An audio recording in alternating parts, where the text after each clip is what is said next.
The Dragon Boat Festival is one of the three major Chinese traditional holidays, falling every year on the 5th day of the 5th month of the lunar calendar. The festival indicates the start of the 5th month during the transitional phase between spring and summer when various diseases began to spread. The ancients believed ghosts and spirits brought about the sicknesses, so they carry small fragrant sachets or hang mugwort and calamus up on their doors to ward off evil spirits and survive the season in peace.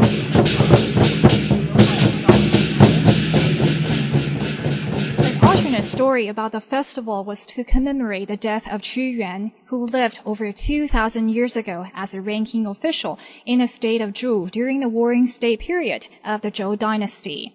He was disheartened to see his country in grave danger, but powerless to do much because he was framed by his enemies. Heartbroken and desperate, he committed suicide by drowning himself in the Miluo River on the 5th day of the 5th lunar calendar. To find his body, villagers boated and threw rice and food into the river to prevent fish from eating the deceased. They eventually evolved into the tradition of holding dragon boat races and eating zongzi, an angular rice ravioli wrapped in bamboo leaves on the festival. The boat race from an ethnological perspective is seen as a form of cultural survival, but the race also displays the competitive spirit of the modern-day sports. The event attracts local and international rowing teams to join the fun. Before the races are kicked off, a special ceremony is held to offer prayers to the gods to appease the river and protect the people from misfortunes. After the prayers, the eyes of the dragon are then painted, and the boats are allowed on the river for the race.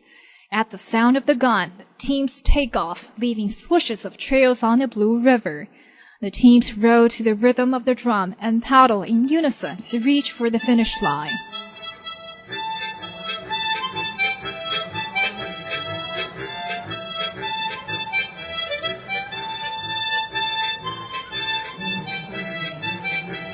While the teams are vying for victory, the zongzi competition is held ashore, with an instructor showing the proper steps to grab the zongzi.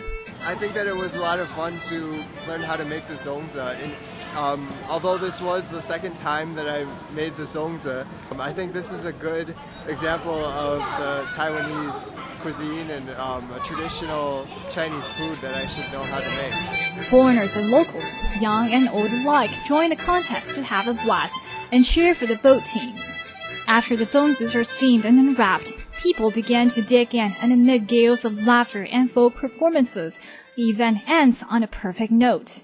Though Qu Yuan may no longer be the focal point of the holiday, the festival is nevertheless a special feast that's celebrated every year in Taiwan to carry on this wonderful cultural heritage.